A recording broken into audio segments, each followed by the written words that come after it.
Morning student, class 12th में हमारा business studies chapter number 2 चल रहा था। चैप्टर नंबर 2 में हमने प्रबंध के कार्य और प्रबंध की प्रक्रिया का अध्ययन कर लिया। आज हम चलते हैं प्रबंध की भूमिका के बारे में पढ़ने के लिए। आप सभी जानते हैं कि प्रबंधक है, उसके द्वारा प्रबंधकीय कार्य किए जाते हैं, जो मैंने आपको प्रमुख कार्य और सहायक कार्यों के रूप में बताए। अब आता है कि प्रबंधक के अंदर कौन सा प्रबंधक किस स्तर पर क्या कार्य करता है और उसकी भूमिका हर स्तर पर कैसी होती है, ये जानना भी होता है। कहते हैं कि प्रबंध के अनेक स्तर अलग अलग संगठन में पाए जाते हैं और प्रत्येक स्तर पर बैठने वाला प्रबंधकीय कार्य करता है। प्रबंध के कार्य प्रत्येक स्तर पर बैठने वाले प्रबंधक को करने होते हैं, लेकिन प्रबंध के जो इतने सारे कार्य मैंने आपको पढ़ाए, प्रत्येक स्तर पर बैठा हुआ प्रबंधक अपना जो समय होता है पूरा जो अपने वह संगठन में देता है, वह समान प्रकार के कार्यों में नहीं लगाता है। जैसे जैसे उसके अधिकार और उसके दायित्व जो होते हैं वो उसके पद के अनुसार उसके स्तर पर उसकी प्रबंध की भूमिका में भी परिवर्तन करते हैं। फॉर एग्जाम्पल के लिए कि टॉप मैनेजमेंट पर बैठने वाला प्रबंधक कंपैरेटिवली मिडिल मैनेजमेंट पर बैठने वाले प्रबंधक की अपेक्षा डिफरेंट तरीके के कार्य करेगा, डिफरेंट रोल अदा करेगा। जबकि निम्न स्तर पर जो हमारे प्रबंधक होते हैं, हमारे जो 3 स्तर होंगे, अलग अलग संगठन में अलग अलग स्तर उसके कार्य की आवश्यकता के अनुसार बनाए जाते हैं। तो अलग अलग स्तर पर जैसे जैसे उनकी रिस्पॉन्सिबिलिटी, जैसे जैसे उनके पास पावर्स होती है, उनका रोल भी डिफरेंट होता है। कार्य सबको प्रबंधकीय करने हैं, लेकिन जो कार्य मैंने बताए हैं उन पर जो वो समय देते हैं वो डिफरेंट होता है।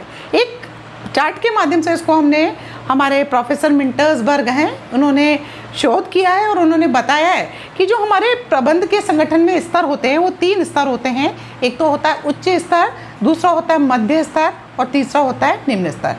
तीनों ही स्तर पर प्रबंधक कार्य करते हैं और इस स्तर के नीचे होता है हमारा श्रमिक वर्ग, जो कि आदेशों की पालना करता है। उच्च वर्ग निम्न स्तर को, मध्य स्तर निम्न स्तर को ऑर्डर देता है और कार्य करता है। उच्च स्तर पर प्रबंधक बैठे हुए जो होते हैं वो क्या करते हैं, अपना जो 100% समय, मान लीजिए वो 8 घंटा एक संगठन में कार्य करते हैं, तो उनका सबसे ज़्यादा कार्य होता है निर्णय लेने का।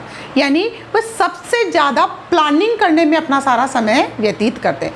मान लीजिए वो 8 घंटे, तो वो 8 घंटे में से 6 घंटे अपने, आपने देखा होगा, अपने कैबिन में, ऑफिस में बैठे हुए होते हैं और प्लानिंग करते हैं, मीटिंग करते हैं, कंसल्ट करते हैं एक दूसरे से सूचनाओं के आधार पर कि आगे आने वाले समय में क्या करना है। तो वो अपना लगभग अधिकतर समय किस पे, नियोजन पर, यानी प्लानिंग पर क्या करते हैं, लगाते हैं। प्लानिंग के बाद फिर संगठन बनाना है, तो उनका प्लानिंग से कंपैरेटिवली ऑर्गेनाइजेशन वाला जो कार्य होगा उस पर वो थोड़ा कम समय देंगे और कंट्रोलिंग में तो और भी कम होता चला जाएगा। लीडरशिप करते हैं, नेतृत्व, तो उसमें थोड़ा और कम होता चला जाएगा। कहने का मतलब है कि वो अपने जो होल टाइम है जिसको हम 100% मानते हैं, उसमें से लगभग 65%, 60% टाइम तो प्लानिंग में ही खर्च कर देगा, 5% वो कंट्रोलिंग में खर्च करेगा, 10%, 8% वो अपना क्या करेगा, नेतृत्व पे खर्च करेगा, तो 15%, 10% संगठन पे खर्च करेगा। यानी उसका मेन जो कार्य होगा प्लानिंग करना होगा। अब चलते हैं दूसरे स्तर की तरफ, जिसको हम बोलते हैं मिडिल जो हमारा जो मैनेजमेंट होता है वो इसके अंडर में कार्य करता है। तो ये प्लानिंग करता है, तो प्लानिंग में ज़्यादा टाइम देता है। अब ये प्लानिंग जो हुई है उसका इम्प्लीमेशन उसे करना होता है, तो ये क्या करेगा, अच्छी लीडरशिप कर अपने संगठन में जो कार्य करने वाले कर्मचारी हैं उनको अच्छा नेतृत्व प्रदान करेगा। तो ये अपना ज़्यादा समय प्लानिंग की अपेक्षा किस में देगा, नेतृत्व में ज़्यादा देगा। ऑर्गेनाइज जो करना है, जो आपने नीतियाँ प्लानिंग की है उसके इम्प्लीमेशन के लिए सब चीज़ों को इकट्ठा करना, तो संगठन पर देगा। तो जैसे मान लीजिए ये 35% अपने लीडरशिप पे देता है, तो ये 30% अपने ऑर्गेनाइजेशन पे देगा, तो प्लानिंग में ये 20% ही देगा, तो नियंत्रण पर ही देगा। तो इसका रोल है वो इस स्तर पर क्या होगा, बदल जाएगा। तीसरा स्तर जो हमारा होता है निम्न स्तर, जो डायरेक्टली अटैच्ड होता है हमारे कर्मचारी होते हैं, कार्य करने वाले श्रमिक होते हैं, जो वर्कशॉप में कार्य करते हैं, कारखाना स्थल पर कार्य करते हैं, तो उनका क्या कार्य होता है, वो प्लानिंग करते हैं, प्लानिंग वो भी करेंगे क्योंकि उन्हें भी अपनी दिनचर्या में कार्य कराना है कि आज मुझे ये कार्य पूरा करना है, लेकिन वो प्लानिंग केवल अपने जो वर्क जो उनको सौंपा गया उससे रिलेटेड करेंगे। तो वो प्लानिंग से ज़्यादा क्या करेंगे, अभिप्रेरणा उनका एक बहुत महत्वपूर्ण कार्य होता है कि वे अपने कर्मचारियों को क्या करें, नेतृत्व प्रदान करें, उनको मोटिवेट करें ज़्यादा कार्य करने के लिए, तो और उन पर कंट्रोलिंग रखें उनके कार्यों पर। तो उनकी भूमिका क्या होगी, नेतृत्व प्रदान करना, मोटिवेट करना, उन लोगों पर कंट्रोलिंग करना, उनका सुपरविज़न करना। तो उसका रोल यहाँ पर क्या होगा, डिफरेंट हो जाएगा।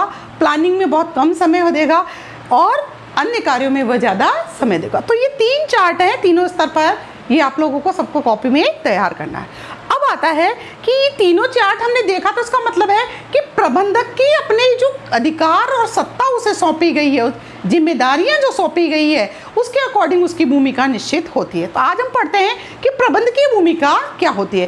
प्रबंध की भूमिका प्रबंधक के व्यवहार एवं व्यवहारों के समूह, उनके द्वारा किए गए कार्य और क्रियाओं के समूह से होता है, जिसकी अपेक्षा एक संगठन जिसमें वो कार्य कर रहा होता है और समाज उसे करता है, और उसी के अनुसार प्रबंधक उनसे व्यवहार और भूमिका अपनी जो रोल है वो प्ले करता है। तो ये होती है प्रबंध की भूमिका, इसकी आपको डेफिनेशन लिखनी है।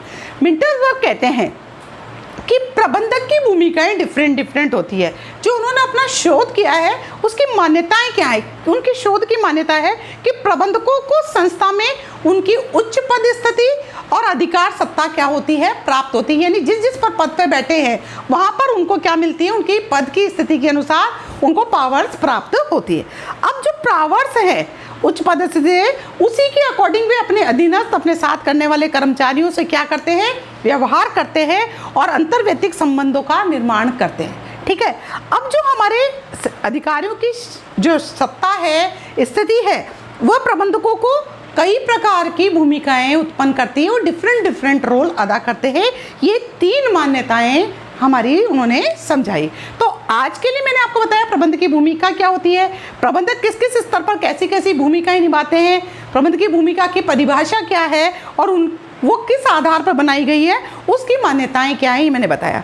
तो इनका मानना है कि एक जो प्रबंधक होता है वो 3 प्रकार की भूमिकाएं और उसमें 10 प्रकार के रोल अदा करता है। एक तो होता है अंतर्वैयक्तिक भूमिका, दूसरी होती है सूचनात्मक भूमिका और तीसरी होती है निर्णायक। इन सब में वह 10 तरह की भूमिका मिंटर्सबर्ग के अनुसार निभाता है, जिसको हम अपने अगले लेक्चर में पढ़ेंगे। तो आज के लिए आप सभी लोग इसको नोट डाउन करें कॉपी में। Thank you very much, keep safe, सब स्वस्थ रहें, खुश रहें।